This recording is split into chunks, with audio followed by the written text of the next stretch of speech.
ونعوذ بالله من شرور أنفسنا ومن سيئات أعمالنا من يهده الله فلا مضل له ومن يضلله فلا هادي له ونشهد أن لا إله إلا الله وحده لا شريك له ونشهد أن سيدنا ونبينا وحبيبنا ومولانا محمدا عبده ورسوله أما بعد فأعوذ بالله من الشيطان الرجيم بسم الله الرحمن الرحيم إن الله مع المؤمنين صدق الله العظيم وصدق رسوله النبي الكريم الأمين إن الله وملائكته يصلون على النبي يا أيها الذين آمنوا صلوا عليه وسلموا تسليما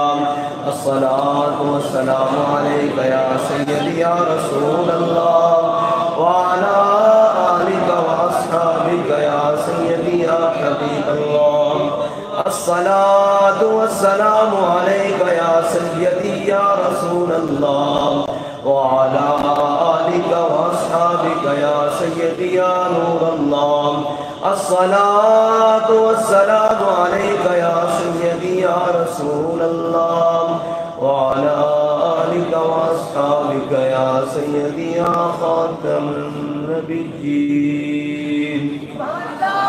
بندہ پروردگارم امت احمد نبی دوست دار چار یارم تابع اولاد علی مذہب حنفی دارم ملت حضرت خلیل خاک پائے غوث اعظم زیر سایہ ہر ولی صدیق عکس حسن کمال محمد فاروق ذل جاہ و جلال محمد عثمان ضیائے شمع جمال محمد حیدر بہار باغ خصال محمد صلی اللہ تعالی علیہ وسلم. معزز سامعین محترم، میرے آقا و مولا صلی اللہ علیہ وسلم کے غلاموں اور یہ سٹیج مختلف علماء کرام، مشائخ اعظام، تحریک لبیک کے ذمہ داران، میرے قائد نے ہمیں ایک سبق پڑھایا. پہلے وقت لگ جاتا تھا کہ جناب فلاں فلاں فلاں فلاں فلاں بن فلاں فلاں بن فلاں فلاں علامہ فلاں فہامہ. ہمارے قائد نے ہمیں ایک سبق پڑھایا. وہ سبق یہ تھا کہ ہم کتے پاک رسول اللہ. ہمارا چھوٹا سا تعارف ہے، دو لفظی تعارف ہے. اب کوئی بھی ہمارا کارکن ہو یا عالم دین ہو یا قائد ہو یا لیڈر ہو یا جناب جو بھی ہو، ہم سب کتے پاک رسول اللہ. اور ہم شور کیوں مچا رہے ہیں کہ ناموس رسالت گلشن اندر کوئی سور پھیرا نہ پاوے. بس ہماری زندگیوں کا مقصد وہ بتا گئے ہیں اور وہ دے گئے ہیں ہمیں راہ. ہمارے لیے کوئی دوسری راہ نہیں ہے. علامہ اقبال نے آج کیونکہ حضرت کی یاد میں یہ پروگرام رکھا گیا ہے تو آپ کے حوالے سے چند باتیں. علامہ اقبال کہتا ہے کہ مرد خدا کا عمل عشق سے صاحب فروغ، عشق ہے اصل حیات، موت ہے اس پر حرام، تم دو سبک سیر ہے گرچہ زمانے کی رو۔ اقبال کہتا ہے بڑی تیز ہے زمانے کی رو۔ اقبال کہتا ہے میں نے بڑے بڑے جبہ و دستار کو وقت کے یزیدوں کے دربار میں دیکھا، بڑی تیز ہے زمانے کی رو،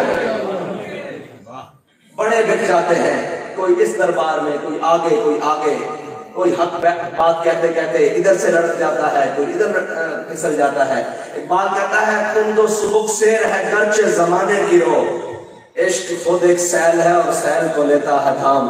اقبال کہتا ہے عشق جو ہے نا وہ ایک سیلاب ہے اور آنے والے ہر سیلاب کو تھام بھی لیتا ہے۔ ہاں وہ اگرچہ سیکولرزم کی ہوا لگے اور لوگ کہنے لگے کہ اب پاکستان کی نوجوان نسل تباہ ہو گئی ہے، ان کا کوئی مستقبل نہیں، تو وہ پھر کھڑے ہو کر ایک ممبر پر درویش سر کو ناو پڑھانے والا وہ ایک ویل چیئر پر آ جاتا ہے باہر قوم، کہتا ہے تم کہتے ہو میری قوم خراب ہو گئی ہے، یہ امت خراب ہو گئی ہے، کہتا ہے نہیں یہ فاقہ کش جو موت سے ڈرتا نہیں ذرا، روح محمد اس کے بدن سے نکال دو، تم یہ چاہتے ہو؟ کہتا ہے میں ویل چیئر پر بیٹھ کر اس امت میں دوبارہ روح محمد ڈال دوں گا۔ پھر ہم نے دیکھی کہ وہ روح محمد کیسے ڈلی، پھر فیض آباد میں گولیوں کی تڑاہٹ تھی اور گولی تمیز نہیں کرتی کہ اس نے شاہ صاحب کے بدن میں گھسنا ہے یا پیر صاحب کے یا سیفی صاحب کے یا جناب ریحان بھائی کے یا کسی بھی عالم دین کے یا کسی بھی بچے کے بڑے کے، وہ عمر کا بھی تقاضا نہیں دیکھتی، لیکن وہاں بھی کھڑا ہو کر ایک بابا کہہ رہا تھا اور جھلے ہو بچے لگ دے ہو، ایسا حضور راستے جان دین آئے کرتے ہیں۔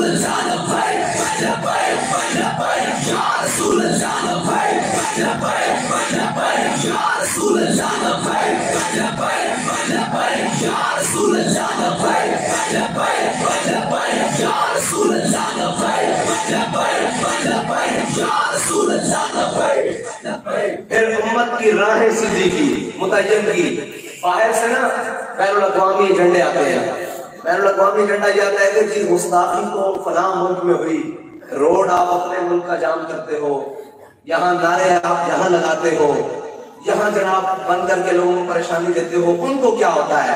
ہمارے قائد نے بتایا کہ میں آپ کو بتاتا ہوں کیا ہوتا ہے۔ کہتے ہیں جی ہم اس کو گیٹ ٹریڈر کو روک نہیں سکتے، میرے قائد نے کہا میں بتاتا ہوں کیسے روکے گا۔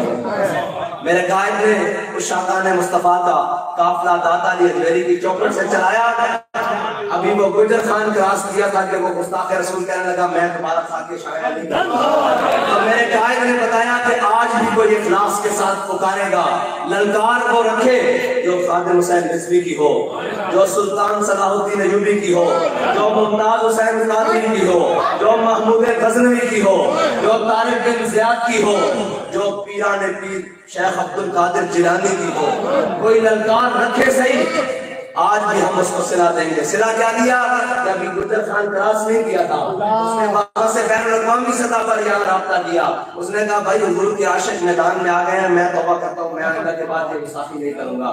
میرے قائد نے وہ لائن بھی سیدھی کی۔ پھر ایک اور لائن آئی کہ جناب یہ جو سیاست ہے نا، جب اس میں مولوی آ جاتے ہیں، پیر آ جاتے ہیں، نام لے لوگ عزت نہیں کرتے۔ میرے قائد نے کہا چلے ہو عزت کیوں روتے ہو، عزت کا شاعری کوئی نہیں۔ میرے قائد نے یہ بتایا کہ ایک جی اللہ پہ بیٹھ کر کوئی بڑے ڈیرے نہ ہو، کوئی بڑے خزانے نہ ہو، کوئی بڑے بینک بیلنس نہ ہو، کوئی بڑی گاڑی نہ ہو، ایک جی اللہ پہ بیٹھ کے پورے پاکستان میں لبیک یا رسول اللہ کا ہوکا دیا۔ اور پھر بڑے تو بڑے، ایک وہ بابا جو لاٹھی کے سہارے مسجد تک آتا ہے، اور ایک وہ بچہ جو اپنے ہاتھ میں فیڈر نہیں تھام سکتا، وہ بھی پکار اٹھا لبیک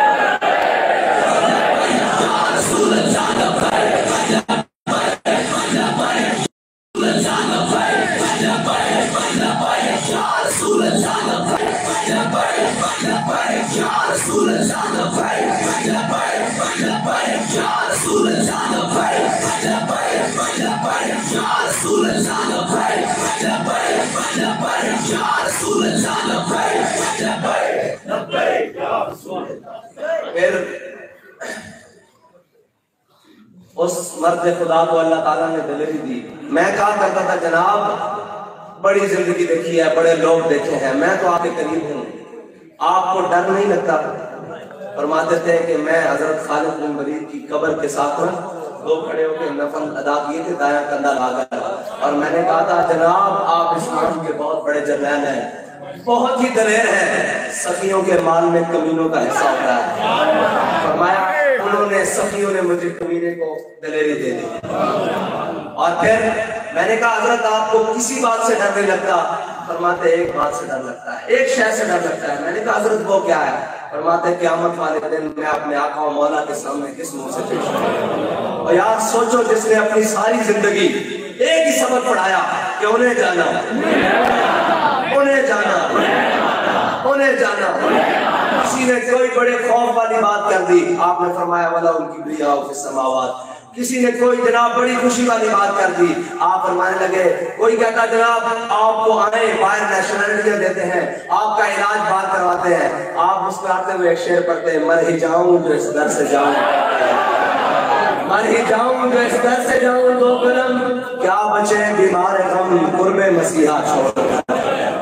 وہ آدمی, وہ شخص, وہ مرد درویش, اے حلقہ درویشاں وہ مرد خدا کیسا ہے جس کے گریباں میں ہنگامہ رستا پہ. علامہ اقبال کہتا ہے یہ کون غزل سرا ہے پرسوز و نشاط انگیز. اقبال کہتا ہے یہ کون غزل خواں ہے پرسوز و نشاط انگیز, اندیشہ دانا کو دیا جس نے جنوں آمیز.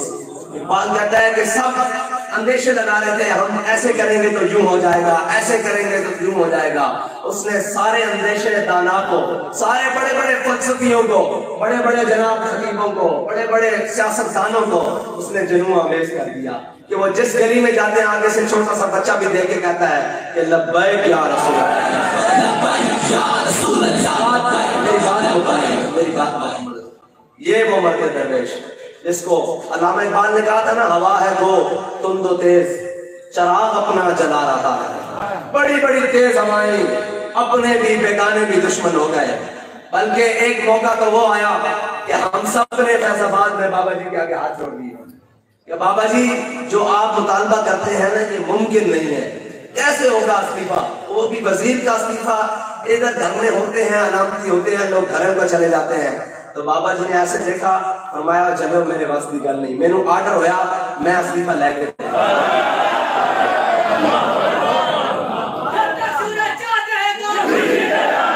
اور پھر ہم چشم فلک نے دیکھا کہ برستی ہوئی گولیوں اور برستی ہوئی آگ اور برستی ہوئی شیلوں میں بھی علامہ خالد حسین رضوی نے اپنی بائیں جیب سے استعفیٰ نکال کر ایسے دکھایا کہ یہ دیکھو میں لے آیا ہوں. بس اتنا ہی ہمارا مقصد تھا کہ حضور کی بارگاہ میں حاضری لگے, بس اور کوئی مقصد نہیں تھا. اور ہمیں وہ زندگی کا یہی مقصد بتا کر گئے ہیں. اور قیامت تک جب بڑی بڑی باتیں ہوں گی, حضرت بلال نے کہا تھا نا کرا برا کنت کرا کرائی کلی منت کرا. حضرت بلال کا شعر حبشی میں ہمارے استادوں نے ہم تو ان کی سنائی ہوئی باتیں نقل کر سکتے ہیں یار, اس سے زیادہ ہمارے پاس کچھ نہیں ہے, ہمارے دامن میں اور کچھ نہیں ہے. ہاں ایک چمکتا ہوا سورج ہے جس کا نام علامہ خالد حسین رضوی ہے, ہاں جس کو موت بھی دیکھ کر ہٹ جاتی ہے. ہاں وہ جس نے دلیری کی تو انتہا کر دی, علم بیان کیا تو انتہا کر دی, عمل کیا تو انتہا کر دی. علامہ اقبال نے کہا مرد خدا کا عمل عشق سے صاحب فروغ, عشق ہے اصل حیات, موت ہے اس پر حرام. اور کہتا ہے عشق کی تقویم میں عصر رواں کے سوا, یہ تو عصر رواں ہے نا کہ لبیک لبیک ہو رہی ہے, اور ایک وہ جگہ بھی ہے کہتا ہے عشق کی تقویم میں عصر رواں کے سوا اور بھی جہاں ہے جن کا نہیں کوئی نام. کہتا ہے آپ کو پتہ ہی نہیں ہے کہ علامہ خالد حسین رضوی نے جب حضور کی محبت کی بات کیا تو پتہ نہیں کتنے جہانوں سے گزر گیا ہے. وہ شخص کو اللہ تعالیٰ نے کہاں لے گئے. کوئی اپنی مال و دولت سارا کچھ ساری زندگی خرچ کرے, کیا اس کو اتنا مقام مل سکتا ہے؟ کیا ساری دنیا کی دولت خرچ کر کے اتنے بندے جنازے میں لائے جا سکتے ہیں؟ مسئلہ یہ ہے, لوگ کہتے ہیں کہ جناب بہت بڑا جنازہ تھا. میں نے کہا جی میں مانتا ہوں, بہت بڑا جنازہ تھا، لیکن وہ شخص کتنا بڑا تھا یہ تمہیں نہیں معلوم۔ یہ صدیاں لگے گی کھلنے میں، بھی میں حقیقت بات آپ سے کہہ رہا ہوں، صدیاں لگے گی کھلنے میں کہ علامہ خادم حسین رضوی کون تھا، وہ ویل چیئر پہ بیٹھا ہوا شخص کون تھا جو اپنے گریباں میں قیامت جتنا ہنگامہ رکھتا تھا، جس نے قوم کی ہر سمت درست کر دی۔ جب لوگ یہ حدیثیں سنا رہے تھے گھڑ کر جھوٹی، وہ حدیث تو ہوئی نہیں جو جھوٹی ہو گئی، پر منسوخ کر رہے تھے کہ جناب ایک مائی کوڑا پھینکتی تھی اور یوں ہوتا تھا یوں ہوتا تھا، بابا جی ایسے بھی فرمایا آئے کس کی ضرورت ہے میرے آقا مولا کے کوڑا چھوٹے، فرمایا سامنے سکا چاچا بیٹھا ہوئے عروہ بن مسعود صلح حدیبیہ کے موقع تے کہ پیچھے سکا بھتیجا کھڑا ہوئے، جو صحابہ جنہاں حضور دے نام تو گردن کٹائیاں وہ ویکھتے نے کوڑا مائی چھوٹی رہی، آپ نے فرمایا قوم نو غلط نہ دیو، اوئے قوم نو غلط نہ دیو، آپ نے فرمایا صلح حدیبیہ کے موقع تے چاچا خوشامد واسطے حضور کی داڑھی نو بار بار صرف داڑھی نو ہاتھ لاوے، پیچھو بھتیجا چیخ کے کبھی آخر یادا کان لحیت رسول اللہ واللہ تصل علیہ، کبھی چاچا ہمیں خوشامد نہ حضور کی داڑھی نو ہاتھ لا رہا، اگر یہ دوبارہ حضور کی داڑھی والا ہاتھ ودے نہ تو کٹے ہویا واپس آئے گا سلامت واپس نہیں آئے گا۔ یہ قوم کو بتایا، اور پھر جب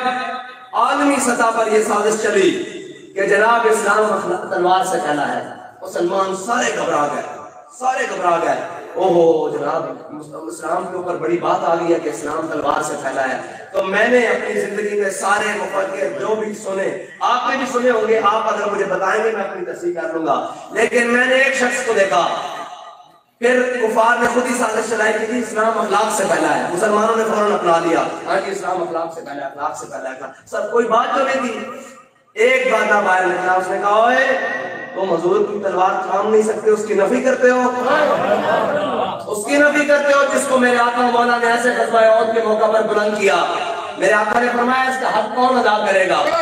بڑے صحابہ آگے آئے، میرے آقا مولا نے عطا نہیں کی، حضرت ابو دجانہ آگے آگے کہا یا رسول اللہ اس کا حق کیا ہے؟ ہمیشہ یاد رکھنا اور طاقت رکھنے والوں، میرے آقا مولا طاقت کا حق بتا گئے، سنو طاقت کا حق کیا ہے؟ حضرت ابو دجانہ نے کہا یا رسول اللہ اس کا حق کیا ہے؟ میرے آقا مولا نے فرمایا اللہ اور اس کے رسول کے دشمنوں پر اتنی چلے کہ ٹیڑھی ہو جائے۔ طاقت کا پہلا حق آپ کو بتا دیا ہے۔ انہوں نے کہا یا رسول اللہ اس کا دوسرا حق کیا ہے؟ میرے آقا مولا نے فرمایا کسی مظلوم پر نہ چلے۔ طاقت کا دوسرا حق بھی میرے آقا نے بتا دیا۔ انہوں نے کہا یا رسول اللہ اس کا اور حق کیا ہے؟ میرے آقا مولا نے فرمایا یہ کسی بچے اور کسی عورت پر نہ چلے۔ جب انہوں نے کہا یا رسول اللہ اور حق، میرے آقا مولا نے فرمایا یہی ہے۔ حضرت ابو دجانہ نے حضور کے ہاتھوں مبارک سے تلوار کو لے لی، میرے آقا مولا نے تلوار عنایت کر دی، پھر آپ آگے بڑھے اور آپ نے وہ تلوار پکڑ کرنا، ہمارے قائد فرماتے تھے کہ اگر میں کھڑا ہوتا تو میں آپ کو چل کے دکھاتا، میں آپ کو بتا دیتا ہوں وہ کیسے چلنا چاہتے تھے۔ حضرت ابو دجانہ نے وہ تلوار جب ہاتھ میں لی نا تو پہلوانوں کی طرح ایسے ایسے چلے، ایسے ایسے سامنے کفار کھڑے ہیں۔ یہ دیکھ لینا یہ چال جو ہے نا علامہ خادم حسین رضوی منافقوں کے آگے اور حضور کے گستاخوں کے آگے اتنی سخت کیوں تھی؟ میرے آقا مولا نے اس کے بارے میں کیا فرمایا؟ جب وہ پہلوانوں کی طرح تلوار لے کے چلے نا، میرے آقا مولا نے فرمایا یہ چال جو ابو دجانہ چل رہا ہے نا یہ اللہ کو بڑی ناپسند ہے، یہ غرور و تکبر والی چال ہے، لیکن میرے دشمنوں کے سامنے پسند ہے۔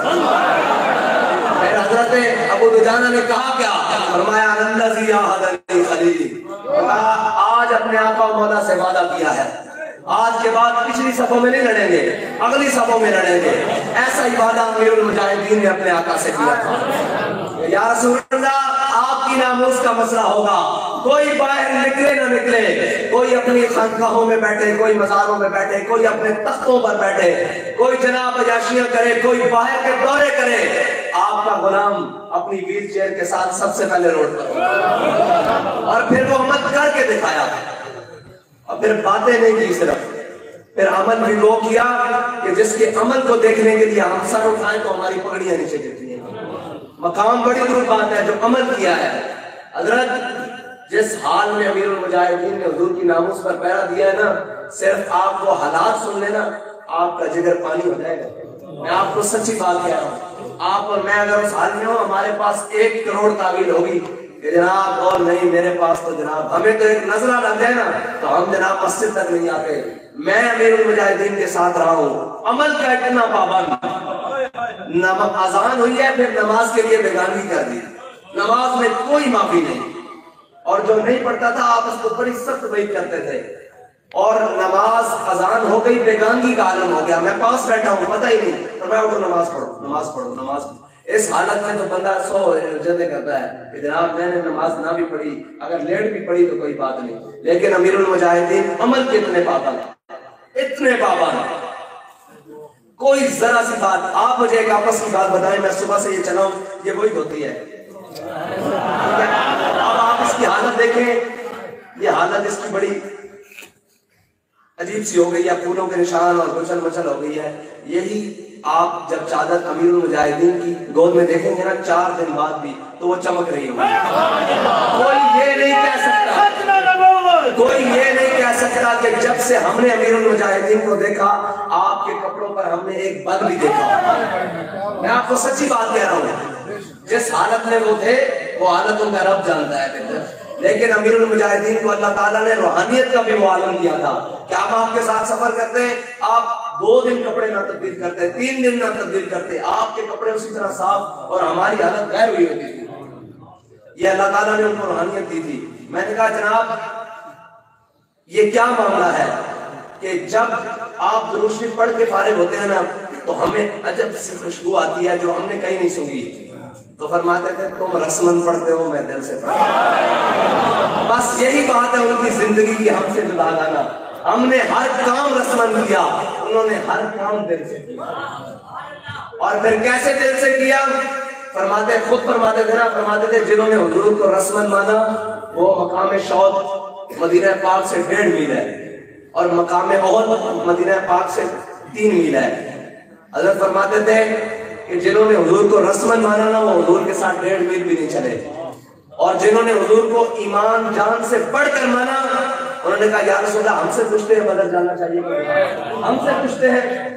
میرے آقا مولا نے بدر کی طرف جاتے ہوئے پوچھا اے میرے صحابہ بدر میں جانا چاہیے کہ نہیں, جانا چاہیے کہ نہیں, جانا چاہیے کہ نہیں. حضرت 7 دن نماز کھڑے ہوئے, فرمایا یا رسول اللہ ہم سے پوچھتے ہیں سل حبال من شئتا, پتا حبال من شئتا, سال من شئتا, آدھے من شئتا, خذ من اموالنا ما شئتا وآتنا ما شئتا. یہ کافی سارے آپ نے دعوے کیے, اس میں سے کچھ یہ ہیں کہ جناب یا رسول اللہ آپ حکم کریں, آپ جس سے صلح کریں گے ہم اس سے صلح کریں گے, آپ جس سے دشمنی کریں گے ہم اس سے دشمنی کریں گے, آپ جہاں کہیں گے ہم وہاں مال خرچ کریں گے, جہاں کہیں گے ہم خون بہا دیں گے. یا رسول اللہ آپ حکم دیں ہم گھوڑے سمندروں میں ڈال دیں گے. یا رسول اللہ آپ حکم دیں ہم کیسے اور کس طرح کے ساتھ جنگ چھیڑ دیں گے. علامہ اقبال نے یہاں خود ہی سوال اٹھایا, اس نے کہا کہ کیسے انہوں نے گھوڑے سمندروں میں کیا ڈالنے تھے. غزوہ بدر میں بعض روایات میں مختلف ہے, اور جو مستند روایات ہیں جس پر اتفاق ہے اس میں یہ ہے کہ صحابہ کے پاس 2 گھوڑے تھے غزوہ بدر میں, 8 تلواریں. علامہ اقبال کہتا ہے کہ کون سے گھوڑے تھے جو انہوں نے سمندروں میں ڈالنے تھے. گھوڑے تو ان کے پاس 2 تھے. 2 باتیں ہیں اس میں. ایک بات یہ ہے کہ حضور کی محبت میں جب بھی بات بڑھ کر کی جائے نا رب کو بڑی پسند ہے. صحابہ 313 آگے 1000 کا لشکر 313 کے ساتھ کیسر و کسرا کے ساتھ ٹکرانے کی بات کر رہے ہیں. 2 گھوڑے اور 2 گھوڑے رکھ کر سمندر میں ڈالنے کی بات کر رہے ہیں, دریاؤں میں ڈالنے کی بات کر رہے ہیں. علامہ اقبال سے پوچھتے ہیں کہ کیا وجہ ہے, وہ کون سے گھوڑے ہیں. اقبال کہتا ہے ہر کے عشق مصطفیٰ سامان اوس, بحروں پر در گوشہ دامان اوس. اقبال کہتا ہے جس کے دل میں حضور کی محبت ہوتی ہے نا کائنات کی ہر نعمت اس کی جیب میں موجود ہوتی ہے. ہم نے دیکھا پھر کہ ہمارے قائد کے دل میں حضور کی محبت تھی, کائنات کی ساری نعمتیں ان کے پاؤں میں پڑی رہتی تھی, ان کے سرانے کے نیچے پڑی رہتی تھی. پھر یہ تو دعویٰ کیا صحابہ نے حضور کے سامنے, حضور اس دعوے پر بڑے خوش ہوئے, اور حضور نے یہ نہیں فرمایا کہ تمہارے پاس اسباب تو ہے نہیں, ہم کیسے جناب 2 گھوڑے ڈالیں گے. پھر ایک وقت آیا امت پر, حضرت سعد بن ابی وقاص کی قیادت میں صحابہ نے گھوڑے سمندروں میں ڈال دیے. جب سامنے سے ایرانی فوجیوں نے دیکھا نا تو وہ کہنے لگے دیوامن دیوامن. انہوں نے کہا یہ انسان نہیں ہو سکتے, یہ کوئی اور مخلوق ہے, دیوانے ہیں, مجنون ہیں. ایک رائٹر ہے اس نے بڑا کمال اس معاملے پر ایک بات لکھی ہے. اس نے کہا کہ یاد رکھنا